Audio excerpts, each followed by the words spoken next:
आता आपला नारायण या 12 नंबर प्रभागासाठी बटवून घेतो, कटूंगे नाही फसूंगे. पार्टी बदलली की पुढचे 5 वर्ष परत काहीच काम नाही करायचं आहे म्हणून त्यांनी पार्टी बदलून यावेळेस निवडणूक लढली. बरोबर आहे. आणि त्यांनी काय केलं, त्यांना माहित होतं मतं तर आता काही भेटत नाही. लोक तर या MSCB कॉलनीचे तर एक मत भेटणार नाही त्यांना माहित होतं.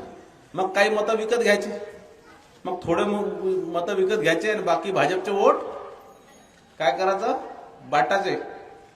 म्हणजे काही 2-4 त्यांनी आमच्याच पक्षाचे घेऊन, आमच्याच पक्षाचे 2 लोक घेऊन त्यांनी एकाल काँग्रेसमधून आणि एकाल घडीवरून लढवलं. आणि ते सांगतात गावभर की आम्ही कट्टर आहे.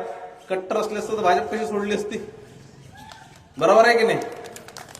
जर कट्टर कोणी असते, हे फक्त कोणत्याला जिल्हाध्यक्षाचं पद आलं तर मलाच पाहिजे, महामंत्रीचं पद आलं तर मलाच पाहिजे, शहर अध्यक्षाचं पद पाहिजे आलं तर मलाच पाहिजे, नगरसेवकाचं आलं तर मलाच पाहिजे, खासदारकीचं आलं तर मलाच पाहिजे. नका तरी मग त्यांनी पाहिलं बुरडेजींनी. मग काय मोदीजींनी म्हटलं आपल्याला बटवून घेतो, बटवून घेतो. मग आपले बटले तो.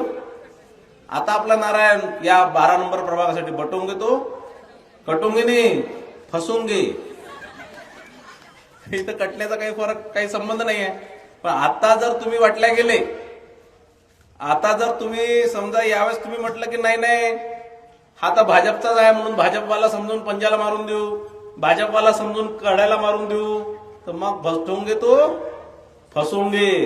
मग तुम्ही परत 5 वर्ष परत तेच खराब रस्ते, तेच खराब नाल्या, तेच बिना पाणीचं, तेच अशुद्ध पाणी, तेच खराब गार्डन आणि तेच आपल्या वार्डाचे बेहाल. बरोबर आहे.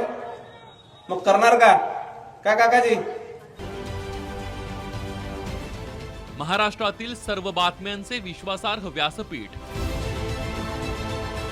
सकाळच्या सर्व सोशल मीडिया प्लॅटफॉर्मला लाईक, फॉलो आणि सबस्क्राईब करा. तसंच सर्व नोटिफिकेशनसाठी बेल आयकॉन प्रेस करायला विसरू नका.